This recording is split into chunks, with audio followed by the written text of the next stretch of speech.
मीठा सब कोई खात है, विष है लागे धाए, मतलब शरीर को पॉइजन लग रहा है। नीम न कोई पीवसी, सब रोग दिए मिटाए। ठीक है, तो आज का जो प्रोडक्ट है वो नीम तो है नहीं, तो हमारे पास हमारे जो प्रोडक्ट है वो है मोरिंगा। तो सब रोग मिटाने हैं तो क्या चाहिए? मोरिंगा चाहिए।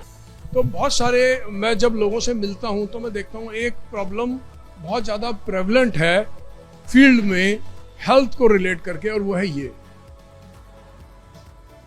कोई है जो इससे डील कर रहा है? एनीबडी? कोई दवाई खाते हो, गोली खाते हो, कोई किसी को ब्लड प्रेशर कंट्रोल करने के लिए? कोई भी नहीं है। अरे वाह, दिस इज फैंटास्टिक। तो अब जो है ना, एजेंडा ये है कि हम लोगों से मिलेंगे और लोग बहुत सारे इससे डील कर रहे होंगे, और लोगों के पास विकल्प जो हैं वो बढ़ सके, इसमें हमारा बहुत बड़ा रोल है कि उनके पास क्या विकल्प हैं वो बढ़ सके। लोगों के पास विकल्प कम है, तो अक्सर जो है जो इस प्रॉब्लम से डील कर रहे होते हैं वो एक ही तरफ भाग रहे होते हैं कि किसी तरह से कोई मेडिकेशन मिल जाए और उससे आराम आ जाए, और आराम आता भी है उनको। लेकिन आज हम समझेंगे कि हम इस प्रॉब्लम को समझेंगे तो कौन है जो ये बता सकता है कोई भी एक रीजन कि ब्लड प्रेशर बढ़ता क्यों है। तो ब्लड प्रेशर बढ़ने के ना, हम अब इसको समझते हैं लॉजिक। 3 मेन कारण है जो हमने दुनिया में देखे हैं कि ब्लड प्रेशर क्यों बढ़ता है। ब्लड प्रेशर पहला इस वजह से बढ़ता है कि खून की नसें स्टिफ हो जाती हैं, सख्त हो जाती हैं। तो हमारी जो ब्लड वेसल्स हैं ना वो ऐसे डिजाइंड हैं कि जब फॉर एग्जांपल मैंने ग्राउंड फ्लोर से ऊपर आना है 8 फ्लोर, तो जब मैं सीढ़ी चढ़ूंगा तो मेरा दिल फास्टर बीट करेगा ना, दिल तेज चलेगा। तो जो हमारी ब्लड वेसल है वो डिजाइंड, वो ना स्टिफ नहीं है, वो फ्लेक्सिबल है। एक्चुअली में बड़े कम लोग ये जानते हैं हमारी ब्लड वेसल एक मसल है। हमारी मसल क्या है? हमारी ब्लड वेसल भी एक मसल है, और जब भी मसल होगी वो एक्सपैंड भी हो सकेगी और वो कॉन्ट्रैक्ट भी हो सकेगी। जैसे मैं ये किया तो मेरी मसल ये एक्सपैंड भी होती है, कॉन्ट्रैक्ट भी होती है। उसी प्रकार से ब्लड वेसल भी एक मसल है। तो ये अगर सपोज करो ये हमारी ब्लड वेसल है, तो जब हम सीढ़ी चढ़ते हैं और खून का दौरा तेज हो जाता है तो ये डिजाइंड है थोड़ी सी एक्सपैंड करने के लिए, ताकि ये ज्यादा खून को अकोमोडेट कर सके। क्योंकि ब्रेन को, हार्ट को, मसल्स को ज्यादा खून चाहिए जब हम कोई मेहनत का काम करते हैं। ऐसे ही जब हम स्ट्रेस में होते हैं तो तब भी हमारी दिल की धड़कन बढ़ती है ना। तो जब हम स्ट्रेस में होते हैं और हमारी दिल की धड़कन बढ़ती है तो लॉजिक इज कि ये ब्लड वेसल्स एक्सपैंड होनी चाहिए, ताकि उस स्ट्रेस को डील करने के लिए हमारे को न्यूट्रिशन मिल सके और ब्लड जो है वो न्यूट्रिशन सप्लाई कर सके। तो ये आप किस परिस्थिति में, उसके हिसाब से ये बड़ी और छोटी होती रहती है। ठीक है, जब ये सख्त हो जाती हैं और एक ही पोजीशन पे अटक जाती हैं और बड़ी मोटी और पतली होना बंद हो जाती हैं, तब स्ट्रेस में ब्लड प्रेशर की प्रॉब्लम आती है, तब सीढ़ी चढ़ने में ब्लड प्रेशर की प्रॉब्लम आती है, क्योंकि ये सख्त हो गई हैं। ठीक है, पहला कारण। दूसरा कारण ब्लड प्रेशर का बढ़ने का है कि इसके अंदर प्लाग कुछ जम जाता है। पहले थोड़ा सा जमा, फिर थोड़ा बड़ा हुआ, फिर थोड़ा बड़ा हुआ, कुछ बड़ा हुआ, और ये ब्लॉकेज हो गई। अब कितने % ये ब्लॉकेज हो रही है, तो जब ब्लॉकेज हो जाएगी तो ब्लॉकेज की वजह से भी ब्लड प्रेशर बढ़ेगा, क्योंकि ब्लॉकेज होने का मतलब भी है कि आपकी जगह कम हो गई। पहले स्टिफ थी, उसकी वजह से जगह कम थी, अब भर गई इसलिए जगह कम हो गई। तो इसको ऐसे समझो कि अगर मैंने पानी की मोटर लगाई है अपने ग्राउंड में, और मोटर तो वही है, लेकिन अगर मैंने पाइप पतला कर दिया तो पाइप के अंदर का प्रेशर बढ़ जाएगा ना, क्योंकि फ्लो तेज हो जाएगा। तो ऐसे ही जब नस अंदर से ब्लॉक हो जाती है तो अंदर का प्रेशर बढ़ जाता है, क्योंकि दिल तो उतनी स्पीड से मारता जा रहा है। यह दूसरा कारण होता है। तीसरा कारण होता है ब्लड प्रेशर का बढ़ने का, जब किडनी खराब हो रही होती है। अगर किडनी धीरे धीरे डैमेज हो रही है, बहुत माइन्यूट डैमेज हो रहा है, तो इसको ऐसे समझो, मैंने पार्क में मोटर लगाई है और पानी लगाया है, और पाइप के एंड में एक दिन मैंने डिसाइड किया मैं एक ज्यादा पतली छानी लगा देता हूँ पाइप के एंड में। तो अगर मैंने पाइप के एंड में पतली छन्नी लगाई है तो भी मेरे पाइप के अंदर का प्रेशर बढ़ जाएगा ना। तो ऐसे ही जब किडनी खराब हो रही होती है, तब भी उसका असर आता है ब्लड प्रेशर के ऊपर, क्योंकि उतनी स्पीड से यूरिन बाहर नहीं निकलता। ठीक है, तो ये 3 मेन कारण है ये ब्लड प्रेशर क्यों बढ़ता है। अब क्वेश्चन मेरा ये, इसमें हम इस पे फोकस पड़ेंगे, ये ब्लॉकेज क्यों होती है, ये क्वेश्चन है। ये तो हमने समझ लिया ब्लड प्रेशर क्यों बढ़ता है, हमने 3 कारण आइडेंटिफाई कर लिए। अब ये जो ब्लॉकेज हो रही है, इसके अंदर ये ब्लॉकेज होती क्यों है, किसी को पता है? पाम ऑयल खाने से, ओके। और कोलेस्ट्रॉल बढ़ना, तो एक्चुअली मैं बताता हूं क्या होता है। पहले ये नस जो है ना बिल्कुल क्लियर होती है, और फिर किसी कारण से यहां पे इंजरी होती है। इंजरी क्यों होती है उसको समझेंगे। जब भी इंजरी होगी, यहां पे इस इंजरी को ठीक करने के लिए कोलेस्ट्रॉल आएगा। इस कोलेस्ट्रॉल को बोलते हैं एलडीएल। तो आपने ब्लड रिपोर्ट में देखा होगा, अक्सर लोगों के एलडीएल बड़े होते हैं, लोग बोलते हैं हमारा कोलेस्ट्रॉल बढ़ गया है, उसके लिए दवाई भी खा रहे होते हैं। तो कोलेस्ट्रॉल इसको रिपेयर करने के लिए आएगा और इसको सील कर देगा। लेकिन इस प्रोसेस में कुछ यहां जम जाएगा, यहां पे जम जाएगा। अब सृष्टि ने ना हमें 2 तरह के कोलेस्ट्रॉल दिए, एक दूसरा भी दिया है, कौन सा? एचडीएल। अब लॉजिक ये है कि जो ये जमा हुआ है ना, इसको एचडीएल यहां से निकाल दे, फिर से खाली हो गया। लेकिन अब आपने ब्लड रिपोर्ट देखी, ये तो बढ़ा हुआ है और ये घटा हुआ है। तो ये घटा हुआ होगा तो क्या होगा? निकलेगा ही नहीं। तो आपकी नस रिपेयर करने के लिए कोलेस्ट्रॉल आया, और कोलेस्ट्रॉल ने नस रिपेयर भी कर दी, लेकिन रिपेयर करने के बाद एचडीएल ने जो उसको उठा के ले जाना था, वो एचडीएल लो है। तो ये क्या होगा? ये यहीं रह जाएगा, और फिर इसके ऊपर और जमेगा, फिर कहीं और जमेगा, फिर कहीं और जमेगा। अब इस प्रोसेस में ये यहां पड़ा रह गया, तो एक इवेंट होगा, धीरे धीरे इवेंट होगा। वो क्या होगा? अगर आपने पहले भी सेशन मेरे किए हो, मैंने हमेशा 2 बातें करी हैं, एक ग्लाइकेशन, और दूसरी मैंने हमेशा बात करी है ऑक्सीडेशन। ये 2 प्रोसेस ब्लड के अंदर हो रहे होते हैं, ग्लाइकेशन और ऑक्सीडेशन। ग्लाइकेशन, और इन दोनों को अगर बिल्कुल लेमैन लैंग्वेज में समझे तो सड़ना, चीज का सड़ना। तो ये एलडीएल ना सड़ना शुरू हो जाएगा, ये ग्लाइकेट होगा और ये ऑक्सीडेट होगा, यहाँ पड़े। और जब ये दोनों चीजें होंगी, जैसे सेब, अभी मैडम सेब खा रही थी, सेब को अगर हवा में रख दो तो कैसा हो जाता है? काला हो जाता है, वो ग्लाइकेट हो गया। तो आपका एलडीएल भी यहाँ पे ग्लाइकेट हो रहा है और ये काला पड़ जाएगा। जब ये यहाँ काला पड़ेगा तो इसको ठीक हटाने के लिए कौन आएगा? Immune system. इम्यून सिस्टम में कौन आता है? इम्यून सिस्टम में हमारे सैनिक कौन से हैं? WBC। वो लड़ने के लिए आएंगे, क्योंकि ये ग्लाइकेट हो गया है। अब ये बाहर का प्रोडक्ट हो गया ब्लड के लिए, और इसके ऊपर आके क्या जमेगा? कैल्शियम। अब ये ब्लॉकेज बनती जाएगी। ये कैल्शियम भी यहाँ इसका हीलिंग प्रोसेस का है, इसको हटाने का एक प्रोसेस है। तो एक्चुअली में हम चीजें खा के, जो चीजें हमें पता है हमें नहीं खानी चाहिए, उसके बावजूद भी वो चीजें खा के हम इस प्रोसेस को एग्जीक्यूट करते रहते हैं रोज। कोई भी ब्लॉकेज 6 महीने में तो होती नहीं, कितने साल लगते हैं ब्लॉकेज होने में? 8 साल, 10 साल। तो इसलिए स्लो प्रोसेस में ये ब्लॉकेज होती रहती है, और यहाँ पे एलडीएल जमता रहता है। और इंटरेस्टिंग चीज, अब अगर आपका एलडीएल कम है, उसका क्या कारण है? अगर सपोज करो एक आदमी का एचडीएल बढ़ा हुआ है और एलडीएल भी बढ़ा हुआ है, एलडीएल भी ये बढ़ा हुआ है और ये भी बढ़ा हुआ है, तो क्या ब्लॉकेज होगी? उतनी नहीं होगी, क्योंकि उसका कोलेस्ट्रॉल वहां से क्लियर हो जाएगा। तो ये बड़ा हुआ, सपोज मेरे पास पेशेंट आया और उसका ये बढ़ा हुआ है और मैंने देखा ये भी बढ़ा हुआ है, तो ये गुड न्यूज है कि बैड न्यूज है? गुड न्यूज है। लेकिन अगर मैं सिर्फ इसको देखूंगा तो मैं कहूंगा ये बीमार है। तो ये बढ़ा हुआ और ये घटा हुआ हो, तब वो बीमार है। लेकिन दोनों ही अगर बढ़े हुए हैं, बैड भी बढ़ा हुआ है, गुड भी बढ़ा हुआ है, तो वो बेटर हेल्थ में है। बहुत सारे लोगों के साथ बहुत सारी रिपोर्ट्स आती हैं जिसमें एचडीएल भी बढ़ा हुआ होता है और आदमी घबरा रहा होता है, मेरा कोलेस्ट्रॉल बढ़ गया, मेरा कोलेस्ट्रॉल बढ़ गया। अब ये क्यों घटता है? कभी किसी ने सोचा है? ये घटने का एक बहुत बड़ा रीजन होता है ये नहीं होना। हाँ जी, ये नहीं होना।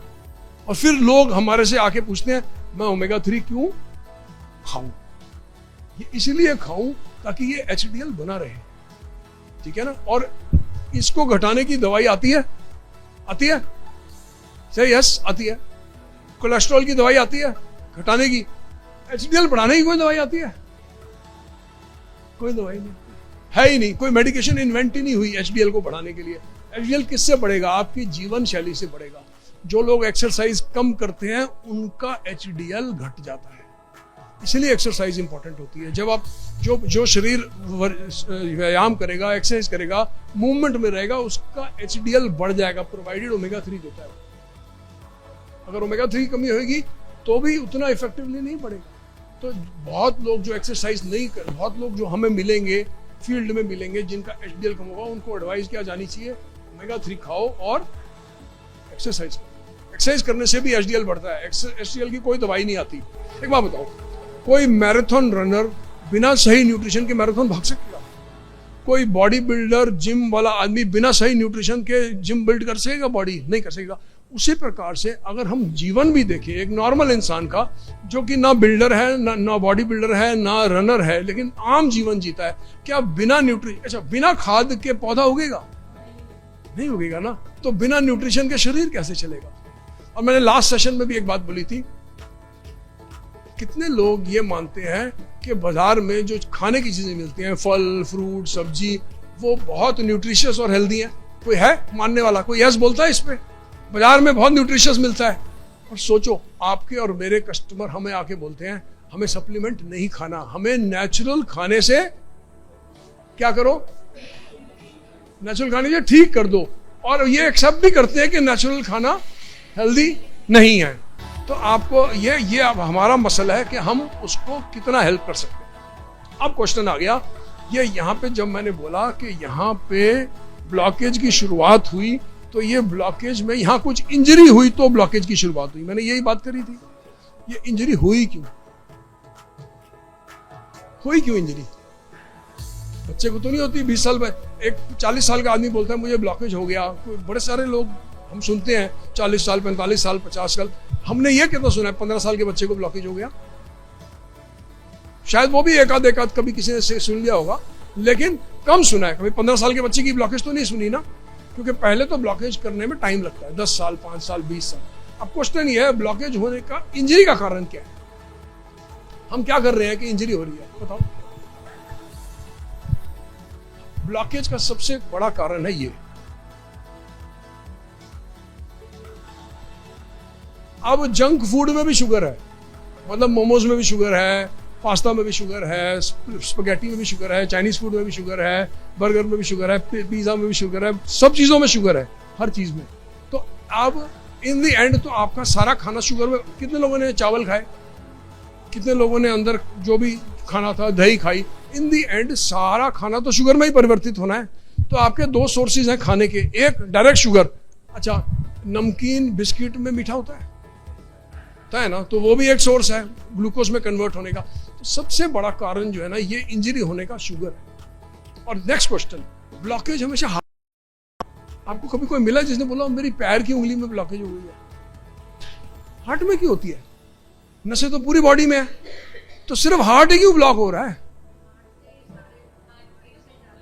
हाँ, क्योंकि उसका रीजन है, क्योंकि हार्ट का सबसे ज्यादा प्रेशर ना वहां पे है जहां से हार्ट, ये सपोज करो ये हार्ट है, ठीक है? ऐसा होता नहीं है वैसे, हैं? ठीक है? हाँ, लेकिन बना सकते हैं ऐसे वाला। हाँ, मिल्सन मूज में तो यही वाला था। हाँ, ठीक है? तो ये जो हार्ट है, इसके अंदर से जो नस निकलती है, पहली ये आर्टरी निकलती है, इसका सबसे ज्यादा प्रेशर यहीं पे होता है। तो जहां सबसे ज्यादा प्रेशर होगा वहां सबसे ज्यादा डैमेज होगा। और डैमेज क्या करता है? Presence of sugar. जितनी शुगर होगी उतना डैमेज होगा। अब हमारा शरीर तो चलता भी ग्लूकोज पे है, तो एक्चुअली ज्यादा शुगर तो ज्यादा एनर्जी होनी चाहिए ना, लेकिन हम उतनी एक्सरसाइज नहीं करते। क्योंकि हम उतनी एक्सरसाइज नहीं करते तो शुगर हमारे को एक्सेस हो जाती है। हमने हमारे को, क्योंकि हमारा अगर हमारा फिजिकल वर्क कम है तो हमारा खाया हुआ चावल, हमारा खाया हुआ मीठा, हमारा खाया हुआ गुलाब जामुन हमें ओवर हो जाता है। जब हमारा खाना ओवर हो जाता है तो बॉडी के अंदर ये बढ़ना शुरू हो जाता है। और शुगर की क्या नेचर है? शुगर ग्लाइकेट करती है।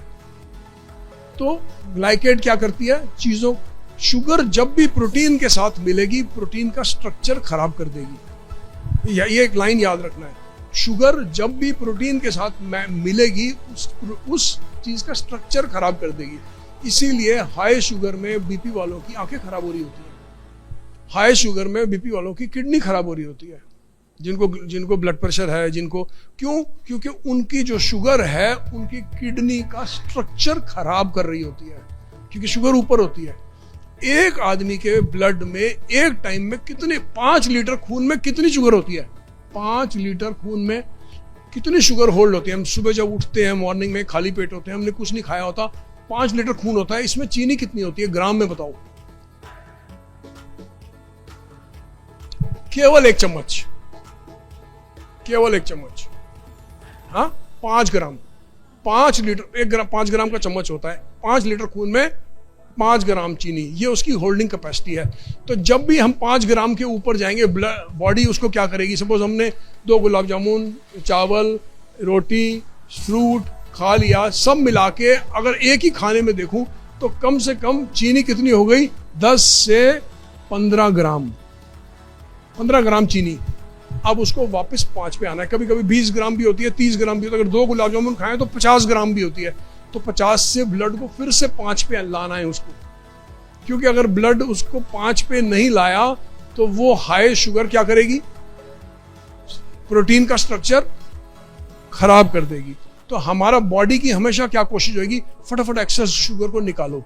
तो बॉडी एक्सेस शुगर, और ये शुगर जो है कहां पे डैमेज करेगी? फिर वहां पे क्या जाएगा ठीक करने के लिए? कोलेस्ट्रॉल। फिर एचडीएल, अगर ओमेगा 3 नहीं खाया होगा तो एचडीएल कम होगा, तो वो डिपॉजिट वहीं का वहीं रह जाएगा, फिर वो डिपॉजिट ग्लाइकेट हो जाएगा। अब हमारा एजेंडा ये है, हमारा प्रोडक्ट ऐसा क्या कर सकता है कि हम इस प्रॉब्लम से बच सकें। तो आज का जो हमारा प्रोडक्ट है वो है मोरिंगा।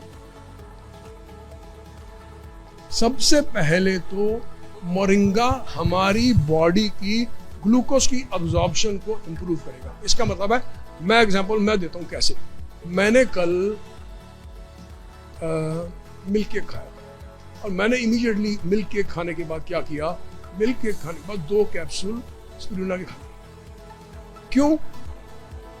उस वक्त मेरे पास स्पिरुलिना था, अभी मेरे पास स्पिरुलिना था तो मैंने स्पिरुलिना खा लिया। मैं मोरिंगा भी खा सकता था, मेरे पास मोरिंगा नहीं था कल, तो मैंने सोचा मैं कुछ ग्रीन दूं। कुछ भी चीज ग्रीन जो होती है, चाहे वो पत्ते हों, चाहे वो सब्जी हो, जो भी चीज ग्रीन होगी उसके अंदर हाई अमाउंट्स ऑफ पोटेशियम होता है। पोटेशियम, ये पोटेशियम हाई होता है हरी चीजों में, सब्जीदार पत्तेदार चीजों में। ये मोरिंगा में भी हाई है। और मोरिंगा जो है ना, एक चीज आपको ये समझनी है, हम जो मोरिंगा लाए हैं वो पाउडर नहीं है, वो एक्सट्रैक्ट है। डिफरेंस पता है पाउडर में और एक्सट्रैक्ट में? किसको नहीं पता? मैं बताता हूं ना। एक्सट्रैक्ट क्या होता है? पाउडर हो गया, आपने पत्ते लिए, सुखाए और पीस दिए, ये तो हो गया पाउडर। एक्सट्रैक्ट हुआ, आपने पत्ते लिए, पाउडर बनाया, पीस दिए, पीसने के बाद उसको एक सॉल्वेंट डाल के उसमें से बढ़िया चीजें निकाल ली, तो वो 3:1 का एक्सट्रैक्ट हो सकता है, 5:1 का एक्सट्रैक्ट हो सकता है, 10:1 का एक्सट्रैक्ट हो सकता है। इसका मतलब है 10 किलो से 1 किलो बनाया हुआ है, तो इसका मतलब है 10 टाइम्स पत्तों से, पाउडर से एक्सट्रैक्ट 10 गुना ज्यादा पावरफुल हो जाता है। ये हमारे को भर भर के पोटेशियम देगा, और पोटेशियम शुगर की अब्जॉर्प्शन को इंप्रूव करता है। इंप्रूव करने का मतलब यह है कि मैंने मिल्क केक खाया और साथ में मैंने कोई ऐसी चीज खाई जिसमें बहुत सारा पोटेशियम है, तो मैंने अपने शरीर को इंस्ट्रक्शन दी कि जो मैं मीठा भेज रहा हूं इसको इफेक्टिवली इस्तेमाल करके खत्म करो। वनस्पति के इस मीठे को एक्स्ट्रा मान के आप इसकी चर्बी बना के स्टोर नहीं करना है। तो इसका मतलब है मोरिंगा खाने से क्या कम होगा? शुगर कम होने से क्या होगा? वजन कम होगा। तो इसलिए अगर आपको इफेक्टिवली वेट कम करना है, जैसे मैंने मैम को कुछ वेट कम करने में हेल्प किया, तो मैंने उनको बोला ग्रीन चीजें खाओ, हरी चीजें खाओ। तो उसमें मोरिंगा का बहुत बड़ा रोल हो सकता है। हरी चीजें खाने से पोटेशियम मिलता है, और पोटेशियम की वजह से शुगर की मेटाबोलाइजिंग कैपेसिटी शरीर की इंप्रूव होती है। मैंने सपोज करो कोई ओवरवेट है, उन्होंने 2 मिल्क केक के पीस खाए और मैंने मिल्क केक के पीस खाए, हम दोनों ने खाए, लेकिन मैंने साथ में मोरिंगा भी खाया। मैं और मोरिंगा का कंजम्पशन रोज करता हूँ, तो मेरी बॉडी मेरे मिल्क केक से एनर्जी बना के खत्म कर देगी। और दूसरा इंसान जिसको पोटेशियम की कमी है, उसकी बॉडी उसी मिल्क केक को फैट बना के स्टोर कर देगी। तो वजन किसका बढ़ेगा? हाँ, तो ग्रीन चीजों से, मोरिंगा के कंजम्पशन से वेट कम होता है, पहली चीज। दूसरा, मोरिंगा के कंजम्पशन से body blood pressure better control होता है। क्यों कंट्रोल होता है? क्योंकि इसमें भर भर के मैग्नीशियम है, और मैग्नीशियम एक रिलैक्सिंग मिनरल है कि मैग्नीशियम हमारे को बुद्धि से भी रिलैक्स करता है। अगर हम बहुत ज़्यादा खिचपिच बुद्धि चल रही होती है, उसको भी रिलैक्स करता है, स्ट्रेस को कम करता है। तो इसका मतलब हम ये किसको रेकमेंड कर सकते हैं? जो आदमी बोले भाई बहुत स्ट्रेसफुल लाइफ है, उसको हम मोरिंगा रेकमेंड कर सकते हैं। जो लोग मैं किसी परिस्थिति में बहुत घबरा जाता हूँ, उसको कर सकते हैं। जिसको एंग्जाइटी होती है उसको कर सकते हैं। जिसको डिप्रेशन होता है उसको कर सकते हैं। और जिनको खासकर ब्लड प्रेशर की प्रॉब्लम है उनको कर सकते हैं। उनका 7 days ऑफ मोरिंगा चांसेस हैं ब्लड प्रेशर को आराम देता है। ठीक है। फिर मोरिंगा जो है विटामिन बी के अंदर, बी की फैमिली है विटामिन बी, इसमें बहुत रिच है विटामिन बी। और विटामिन बी जो है वो एनर्जी का विटामिन है, जैसे विटामिन सी इम्यूनिटी का विटामिन है। विटामिन डी जो है ओरिजिनली, अगर पुरानी मैं पढ़ाई देखूं तो विटामिन डी बोन्स का विटामिन है। ऐसे ही बोलते हैं हड्डियां कमजोर हैं तो विटामिन डी खाओ, आंखें कमजोर हैं तो विटामिन ए खाओ, एनर्जी चाहिए तो विटामिन बी खाओ। और मोरिंगा में भर भर के विटामिन बी होता है। इसका मतलब है इसको खाने वाला, अगर मैं जैसे सुबह घर से निकला हूँ और मैं मोरिंगा खा के निकलूंगा, मेरे एनर्जी लेवल स्टेबल रहेंगे, अच्छे रहेंगे। और उसका एक कारण ये भी होगा कि मेरा बॉडी शुगर को बेटर मेटाबोलाइज करेगा। ये भी एक कारण होता है, शुगर को बेटर मेटाबोलाइज करना। आपने चीनी खाई और आपने ग्लूकोज दिया और वो पहुंचा ही नहीं आपके सेल्स के अंदर, तो एनर्जी तो मिलेगी नहीं ना सेल्स को, मिलनी तो ग्लूकोज से ही है। तो इसका मतलब है विटामिन बी होना मेरे को एनर्जी देगा। तो जो लोग एनर्जी में लो फील करते हैं, जो लोग ये सोचते हैं, जिनको ऐसा लगता है हम सुबह काम पे निकल रहे हैं, सब काम कर लिया, सपोज लेडीज का मैं बताता हूँ, उठे सारे काम निपटाए। अब अगर सपोज वर्किंग लेडीज हैं और या नॉन वर्किंग भी है, व्हिचएवर, जब सब काम खत्म हो गए, घर वाले सब चले गए और उसने भी काम पे जाना है, मैं तो एग्जॉस्ट हो गई, मेरी तो एनर्जी खत्म हो गई, मोरिंगा चाहिए उसको। ठीक है। और या वो ये बोले कि अच्छा अब सब काम पे चले गए, मैंने भी काम पे जाना है, लेकिन अब मेरे पास ऑफिस जाके काम करने की तो एनर्जी, मेरी तो एनर्जी 3 घंटे में सुबह ही निपट गई जितना मैंने काम किया। तो उसको क्या चाहिए? मोरिंगा चाहिए। तो उस और मोरिंगा का सबसे बड़ा एडवांटेज और जिस तरह के इंसान को मिल सकता है वो है आर्थराइटिस वाले, जिनको बोन्स का इश्यू है, जिनके हाथ टेढ़े हो गए या बहुत पेन है बॉडी के अंदर। पेन मैनेजमेंट में मोरिंगा बहुत बढ़िया रोल प्ले करेगा। वो लोग जो कंप्लेंट कर रहे होते हैं कि हमारे को बॉडी पेन है, रात को सोते हैं तो दर्द होती है, नींद बहुत अच्छी नहीं आती, उनको नींद में हेल्प करेगा। और ना देखो, ये प्लांट एक ऐसा प्लांट है जिसका हर पोर्शन एक्चुअली हर पार्ट काम आता है। इसके पत्ते भी खाए जाते हैं, इसके फूल भी खाए जाते हैं, इसकी सब्जी भी खाई जाती है, इसकी जड़ भी खाई जाती है, इनफैक्ट इसकी गोंद भी खाई जाती है। अगर आप मोरिंगा के पेड़ के अंदर छेक कर दो, उसमें से गोंद निकल आती है, वो गोंद भी इस्तेमाल होती है। तो मोरिंगा की जड़ भी खाई जाती है। मोरिंगा के अंदर कोई हिस्सा नहीं है, इसीलिए इसको सुपर फूड बोलते हैं। ठीक है। तो इसका यूज जो है बहुत, जब कोई इंसान पूछे ना मुझे मोरिंगा क्यों खाना चाहिए, तो उसका मेरा जवाब होता है पौधे को खाद क्यों डालनी चाहिए। क्योंकि स्पेसिफिक आंसर देना लोग समझते हैं कुछ फायदा होगा तो ही खाऊं। ठीक है ना। तो ऑब्वियसली फायदा तो मैं भी देख रहा हूँ, फायदा क्लाइंट भी देख रहा है, लेकिन इन दी एंड सपोज करो कोई क्लाइंट ऐसा आया जो किसी चीज से डील नहीं कर रहा, पेन से भी डील नहीं कर रहा, बीपी से भी डील नहीं कर रहा, स्किन डिसऑर्डर था, एक्ने में ये वंडर्स करता है। एक्ने के लोगों को अगर आप एक्ने का ट्रीटमेंट दे रहे हो, साथ में आप उसको मोरिंगा पे सप्लीमेंट करोगे, उसको बहुत फायदा होगा। स्किन के अंदर स्किन में रेडियंस बढ़ा सकता है, स्किन की ग्लो बढ़ा सकता है। उसका कारण यह है क्योंकि देखो जिंक में रिच है। जिंक एक हीलिंग मिनरल है। जब भी शरीर में चोट लग के ठीक होती है, उसको ठीक होने में जिंक का बहुत बड़ा रोल होता है। जिंक ही उसको रिपेयर करने में मदद करता है। ठीक है। तो इसके अंदर जिंक बहुत है, इसमें मैग्नीशियम बहुत है, इसमें पोटेशियम बहुत है, इसमें विटामिन सी बहुत है, इसमें आयरन बहुत है। इसका मतलब वो हर इंसान ले सकता है जो डील कर रहा है लो हेमोग्लोबिन से। अगर आप लो हेमोग्लोबिन से डील कर रहे हो, डायरेक्टली देखो एक रूल समझ लो, डायरेक्टली आयरन देने से बॉडी में आयरन नहीं बढ़ती, जरूरी नहीं है बढ़े सब में, उसके और बड़े सारे कारण होते हैं, उनको फिर हम किसी और सेशन में देखेंगे। लेकिन इसको आपने समझना है कि ये विटामिन ई रिच है, विटामिन सी रिच है, प्रोटीन रिच है, मैग्नीशियम रिच है, पोटेशियम रिच है, जिंक रिच है, विटामिन बी रिच है। अब इसीलिए इसको हम सुपर फूड की कैटेगरी में लाते हैं। एक खाने में इतनी सारी चीजें। अच्छा, किसको नहीं लेना चाहिए? मेरे हिसाब से सिर्फ एक ही तरह का पेशेंट है जिसको लेने से हमें हाथ रोकना चाहिए, और वो जो किडनी डिसऑर्डर से डील कर रहा है। क्योंकि किडनी हम कुछ सामान निकाल रहे हैं, हम बॉडी में कुछ डाल रहे हैं, वो बॉडी को प्रोसेस करके बाहर भी तो निकालना है, और किडनी वाला ये काम इफेक्टिवली नहीं कर सकता। तो ब्लड में कुछ पैरामीटर्स बढ़ सकते हैं, तो डॉक्टर की सलाह से ले। जो लोग किडनी से डील कर रहे हैं ये उनके लिए नहीं है। हाँ, स्पिरुलिना और मोरिंगा काफ़ी चीज़ें सिमिलर हैं, लेकिन थोड़ी चीज़ें डिफरेंट भी हैं। जैसे मेरे ओपिनियन में ना, इसमें जो एनर्जी दोनों इकट्ठे भी लिए जा सकते हैं। जो इसमें मैंने विटामिन बी वाला बताया ना, ये मोरिंगा में मिसिंग, स्पिरुलिना में मिसिंग है। स्पिरुलिना के अंदर आयरन दोनों में है, प्रोटीन दोनों में है, और दोनों को साथ भी लिया जा सकता है। इसकी ना लोगों की डिफरेंट हैंडलिंग कैपेसिटी होगी। जैसे मैं 4 मोरिंगा पर डे हैंडल कर सकता हूँ इफेक्टिवली, कुछ लोग 4 हैंडल नहीं कर पाएंगे, कुछ लोग शुरू में 2 भी हैंडल नहीं कर पाएंगे, कुछ लोग 1 भी हैंडल नहीं कर पाएंगे। ऐसा भी एक आध केस आ जाएगा। तो आपको एक ट्राई स्लोली स्टार्ट करना है कि उसको देखना है इसकी क्या कैपेसिटी है, क्योंकि डिटॉक्स इफेक्ट करता है तो आदमी बोल सकता है। और ना एक बात समझो, अगर सपोज करो किसी ने कंप्लेंट कर दी, मैंने मोरिंगा खाया, मुझे लूज मोशन आ गए, तो वो लूज मोशन नहीं है, वो डिटॉक्स इफेक्ट है। 1-2 दिन का ब्रेक लगा के फिर स्टार्ट करेंगे तो फिर चला जाएगा। ऐसा नहीं है कि वो, क्योंकि लोगों की क्या टेंडेंसी होगी, उसको बोलेंगे भी वो लूज मोशन, वो एक्चुअली लूज मोशन नहीं है, वो डिटॉक्स इफेक्ट है। वो बॉडी कचरा निकाल रही है, समझ लो, बॉडी में से। तो इसलिए एक टेंडेंसी होती है कुछ, जैसे आंवला भी है, कुछ लोग आंवले का जूस पीते हैं तो लूज मोशन आ जाती है, बहुत सारे लोगों को आ जाती है, जिन्होंने शुरू में पहली बार पिया हो या ज़्यादा पी लिया हो, 2 आंवले 3 आंवले का पी लिया हो, लूज मोशन आ जाएगी। वो भी डिटॉक्स इफेक्ट है। ठीक है, तो एंड करेंगे। अब ये दोहा मैंने निकाला है मोरिंगा के लिए खास। मोरिंगा का पत्ता करे यदि हरदम उपयोग, मिट जाए हर उम्र में शरीर के सारे रोग।